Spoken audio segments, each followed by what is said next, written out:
Janasena party క్రమంగా విస్తరిస్తోంది. అటు ఏపీలో ఇప్పటికే ప్రాంతీయ పార్టీగా ఈసీ నుంచి గుర్తింపు పొందిన జనసేన తాజాగా తెలంగాణలోనూ గుర్తింపు పార్టీ హోదా దక్కించుకుంది. తెలంగాణలోనూ జనసేనను గుర్తిస్తూ ఎస్ఈసీ ఉత్తర్వులిచ్చింది.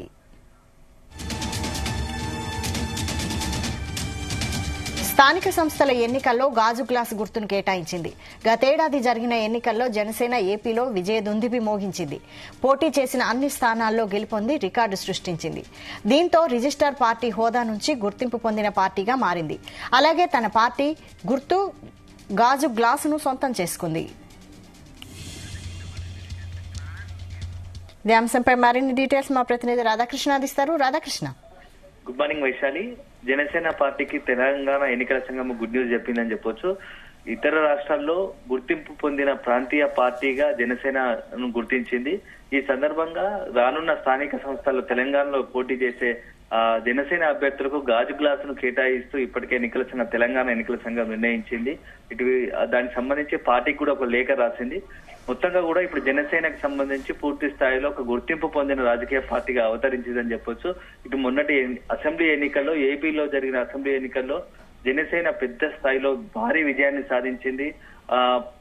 పోటీ చేసిన 21 స్థానాల్లో కూడా మొత్తంగా అసెంబ్లీ స్థానాల్లో కానీ 21 స్థానాలు గెలిచి 100% స్ట్రైక్ రేట్ తో అక్కడ విజయదుందుభి మోగించింది. పూర్తి స్థాయిలో జనసేన ఒక రాజకీయ పార్టీగా అవతరించి ఒక పెద్ద దశాబ్ద కాలం తర్వాత ఒక పెద్ద విజయాన్ని నమోదు చేసింది. ఈ నేపథ్యంలో తెలంగాణలో కూడా జనసేనకు సంబంధించి పోటీ కోసం కొంత ఇక్కడ ఉన్న జనసేనకు సంబంధించి తెలంగాణ జనసేన నాయకులు కూడా కొంత భవిష్యత్తులో ఇక్కడ ఎన్నికలు పోటీ చేస్తాము, ఎన్నికల్లో మేము కూడా మంచి విజయాలు సాధిస్తామని చెప్పేసి పవన్ కళ్యాణ్ పై ఒత్తిడి చేస్తున్నారు. ఎన్నికల్లో ఏ ఎన్నికైనా సరే ఇక్కడ నుంచి తెలంగాణలో కూడా జనసేన పోటీలో నిలుస్తుంది, మంచి ఓటు బ్యాంకును సాధిస్తుంది అని చెప్పేసి పవన్ కళ్యాణ్ దృష్టికి తీసుకొచ్చారు. పవన్ కళ్యాణ్ కూడా కొద్ది రోజుల తర్వాత తెలంగాణపై కూడా దృష్టి పెట్టాలని అనుకుంటున్నారు. ఇప్పటికే ఏపీలో ఒక పూర్తి రాజకీయ పార్టీగా అవతరించిన నేపథ్యంలో, బలమైన రాజకీయ శక్తిగా అవతరించిన నేపథ్యంలో ఇక తెలంగాణలో కూడా కొంత పార్టీని బలోపేతం చేయాలని జనసేనాని భావిస్తున్నట్టుగా తెలుస్తా ఉంది.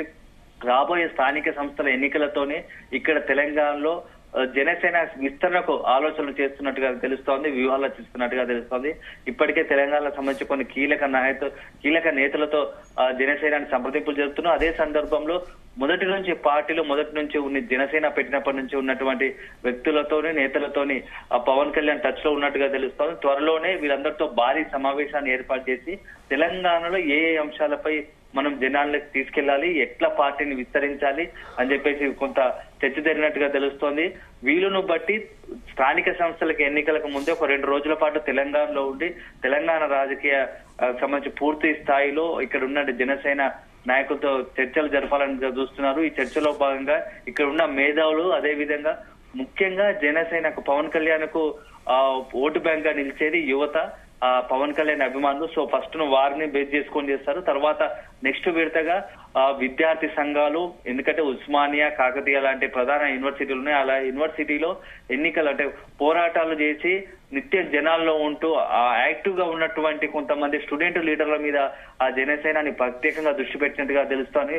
వాళ్ళందరితోని మాట్లాడి వారి త్వరలో పార్టీలోకి తీసుకొని జనసేన పార్టీని బలోపేతం చేసే దృష్టిగా ఉన్నట్టుంది. ఎందుకంటే తెలంగాణకు సంబంధించి ఎక్కడ ఎక్కువ మందిగా ఏ ఉద్యమం జరిగినా దాని వెనుక మూవ్మెంట్ వెనుక యువత, అదేవిధంగా విద్యార్థులు ఉంటారు. సో ప్రధానంగా ప్రస్తుతం జనసేనాని వాళ్ళనే టార్గెట్ గా చేసుకొని వాళ్ళని దృష్టిలో పెట్టుకొని నెక్స్ట్ ఎన్నికల్లో వాళ్ళకి పెద్ద ఎత్తున ఎన్నికల్లో పోటీ చేసే అవకాశం ఇస్తాం. అదే సందర్భం పార్టీ కూడా మంచి గుర్తింపు ఇస్తుంది, హోదా ఇస్తుంది. సో ఎందుకంటే ఏపీలో అధికారంలో ఉన్నాం, దాంతో పాటుగా కేంద్రంలో అధికారంలో ఉన్నాము, అధికారంలో భాగస్వామ్యమేమో ఎన్డీఏలో కూటమిగా ఉన్న నేపథ్యంలో పార్టీని మంచిగా పెద్ద ఎత్తున విస్తరించుకునే అవకాశం ఇప్పుడు ఉంది. సో దాంట్లో భాగంగా తెలంగాణ విస్తరించాలని అనుకుంటున్నారు. ఇప్పుడు ఈ క్రమంలో భాగంగా ఇప్పుడు ఈ స్థానిక సంస్థ ఎన్నికల్లో పోటీ చేసి తద్వారా మంచి విజయాన్ని సాధించి తెలంగాణలో తాము కూడా బరిలో ఉంటాము ఇక నుంచి అని చెప్పేసి ఒక సంకేతాలు ఇచ్చేందుకు జనసేనాని ప్రయత్నిస్తున్నట్టుగా తెలుస్తా ఉంది. దీనికి సంబంధించి భవిష్యత్తులో ఎన్నికలు ఏవైనా ఇక్కడ నుంచి జనసేన రంగంలో ఉంటుంది. అదే సందర్భంలో పరిస్థితులను బట్టి బీజేపీతో పొత్తు ఉండాలా లేదా కూడా కొంత డిసైడ్ చేసుకునే అవకాశం ఉన్నట్టుగా తెలుస్తోంది. ప్రస్తుత స్థానిక సంస్థలో ఒంటరిగా పోవాలనే ఆలోచన ఉంది. కానీ అసెంబ్లీ కావచ్చు, పార్లమెంట్ ఎన్నికల్లో సంబంధించి మాత్రం పొత్తును కొనసాగించేందుకు కొంత సంసిద్ధత వ్యక్తం చేస్తున్నట్టుగా తెలుస్తోంది. ఇప్పటికే బీజేపీకి సంబంధించి బీసీ కార్డును వాడుతుంది. అదేవిధంగా పవన్ కళ్యాణ్ కూడా ఇదే బీసీ కార్డుతో తెలంగాణలో ఓటు బ్యాంక్ కోసం రాజకీయాలు చేసే అవకాశం ఉన్నట్టుగా తెలుస్తుంది. అదే సందర్భంలో ఇక్కడ ఉన్నటువంటి అక్కడ ఆ ఏపీలో కాపు అయితే ఇక్కడ తెలంగాణకు వచ్చేసి మున్నూరు కాపు కూడా మెజార్టీ ఓటు బ్యాంక్ ఉంది. మొత్తంగా తెలంగాణ బీసీలో ఇది ఒక మేజర్ ఓటు బ్యాంక్ ఉంటుంది. సో వాళ్ళని కూడా ప్రధానంగా కాన్సన్ట్రేట్ చేసినట్టుగా తెలుస్తోంది. దాంతో పాటుగా యువత, విద్యార్థులు ఈ బీసీకి సంబంధించి బీసీ వర్గాలను కొంత వీళ్ళందరినీ కూడగలుపుకొని తెలంగాణలో జనసేన పార్టీని బలోపేతం చేయాలి. తద్వారా రానున్న ఎన్నికల్లో పోటీ చేసి మెజార్టీ సీట్లు గెలుపొందాలని ఒక వ్యూహాలు రచిస్తున్నట్టుగా జనసేన వర్గాలు చెబుతున్నాయి. Right, thank you Radhakrishna.